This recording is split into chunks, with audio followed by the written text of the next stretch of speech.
Voilà, fini les catamortos. Nous allons faire la direction. Alors là c'est facile, barre de Ackermann. Pas de différents réglages, il y en a qui ont différents réglages ici pour fixer les biellettes, ce qui permet de changer l'incidence sur la direction. Quand tu es neutre, tes roues vont braquer pareil.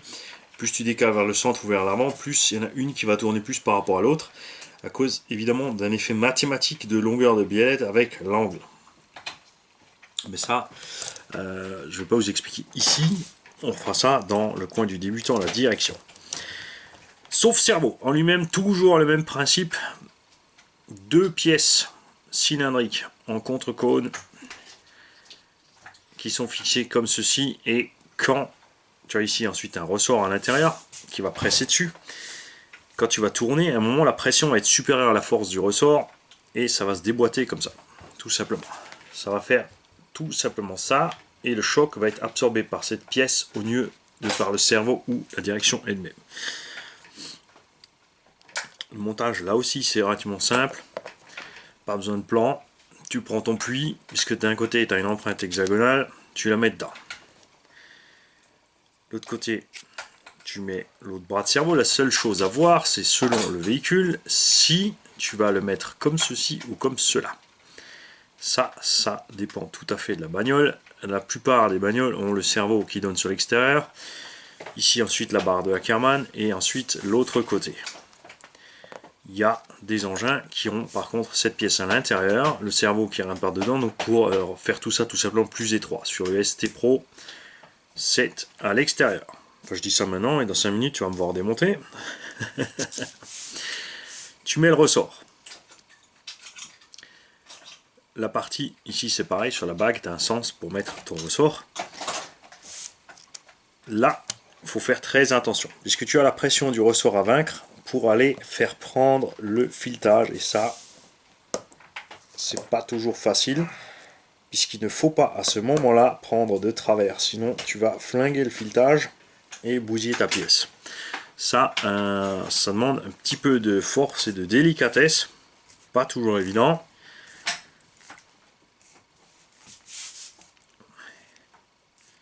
Ensuite, tu fais bien prendre ça. Il y a certaines marques où ils vont te dire par défaut tu mets tant et tant de réglages. Ça dépend évidemment des machines, de la dureté du ressort, etc., etc. Comme vous pouvez le voir là, cette vis va très dure, elle n'aura pas tendance à se desserrer toute seule. Et c'est pour ça que j'arrive pas à comprendre sur certaines machines modernes qu'on ait le souci. Par exemple sur les SST ou sur les Arma et compagnie, on a souvent cette bague qui se dessert, alors que là tu vois sur le vieux système, il n'y a pas besoin. Tu peux serrer ça tranquillou, ça va vraiment bien dur et la vis se desserrera pas toute seule. Ok. De l'autre côté, tu as forcément le deuxième bras. Comme ça. Barre de Ackermann, si elle est bombée, c'est tout simplement parce qu'il y a la cellule au milieu. Ici, tu auras la cellule de diff. Et quand tu vas braquer, il faut tout simplement que ça puisse éviter les pièces qui sont au milieu. Si tu le mets comme ça, évidemment, ça n'ira pas. C'est relativement évident. Cette direction, où sont toutes les pièces, bouge pas. Voilà. N'est pas sur roulement. Tu as ici des cales qui vont là-dedans à l'intérieur. Ensuite, tu as une vis aussi spécifique qui va à l'intérieur de cette cale, qui va se prendre là-dedans. Et de l'autre côté, tu as tout simplement un écrou nil stop.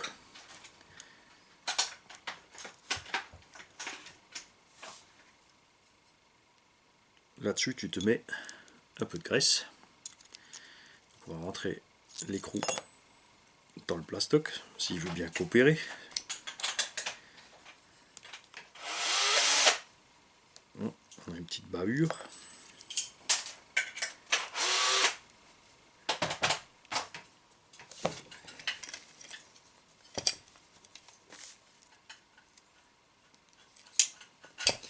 Voilà.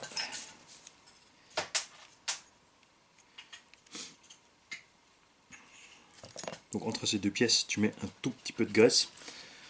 T'as pas besoin d'en mettre trop. Après, ça va déjà le filetage, même si c'est un écrou Glitsop, c'est pas le recherché. Moi j'en mets un peu là. Donc entre la vis et la cale. Et sur la cale elle-même. Ensuite le tout sur la barre, t'enlèves l'excédent, pas la peine qu'il y en ait trop.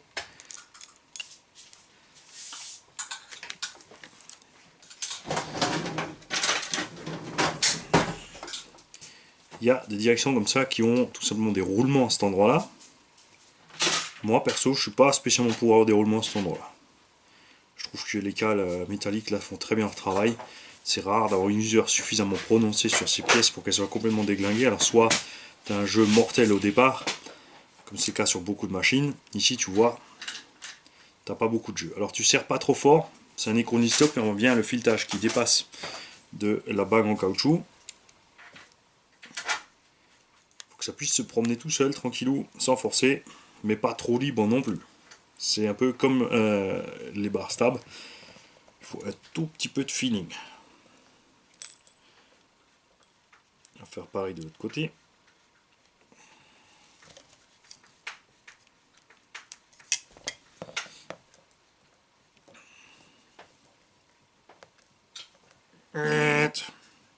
Et Mani, il a oublié une rondelle.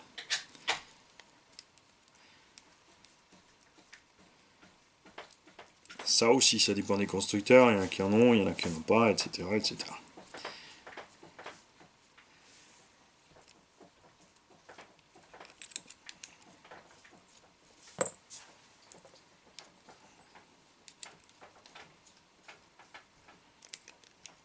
Voilà. Donc on va mettre aussi un peu de gras en dessous. La petite rondelle qui va en dessous. Et ensuite, tu peux aller là-dessus.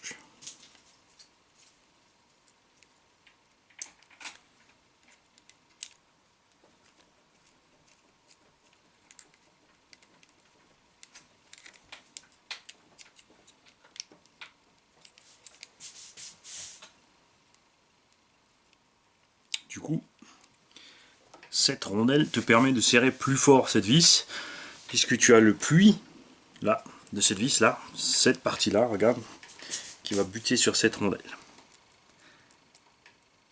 Tu vois, tu te retrouves comme ça, ce qui fait que là, tu peux serrer fort, tu n'arrives pas à bloquer cette pièce, par contre tu te retrouves du coup avec ce jeu. C'est pour ça que certains constructeurs en mettent, certains constructeurs n'en mettent pas. Là c'est prévu avec, donc on va le laisser gentiment avec.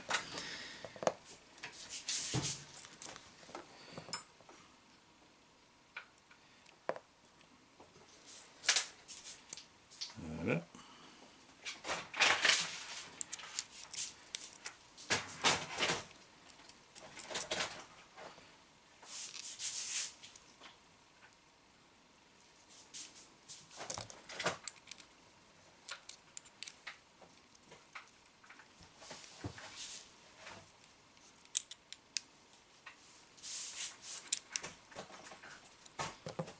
Ok. Ensuite, l'autre particularité à laquelle il faut faire attention, là je ne vais pas maintenant vous montrer tout le temps qu'il faut pour monter ces biellettes ensemble, c'est que quand tu as des pains merciers, tu as en général d'un côté un petit détrompeur. Ici on n'a pas un scipan, mais on a un trou pour poser un outil dedans pour serrer ou desserrer. Ici tu as une petite rainure, c'est le détrompeur. La plupart des constructeurs donnent les détrompeurs vers l'extérieur, ce qui fait que par contre tu as le côté gauche qu'il va falloir serrer pour ouvrir et le côté droit va falloir desserrer pour l'ouvrir. Moi j'aime bien monter tout dans le même sens, donc tu choisis un sens au départ, c'est à toi de voir lequel tu veux. Du coup quoi que tu fasses, tu sais que là tu augmentes la distance, là tu augmentes, là tu diminues, tu n'as pas besoin de réfléchir de midi à 14. Et l'autre chose à laquelle il faut faire attention, c'est la position des biellettes sur la direction. Parce que ça peut se monter en dessous, ça peut se monter au-dessus.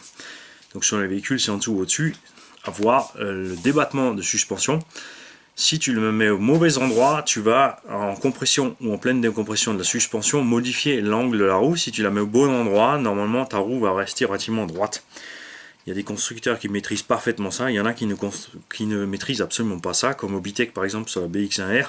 Là, tu as la roue qui va faire, qui danse la gigue quand la suspension se comprime. Donc clairement qu'ils ont un problème avec les angles. Et oui, je sais, un petit tacle au passage.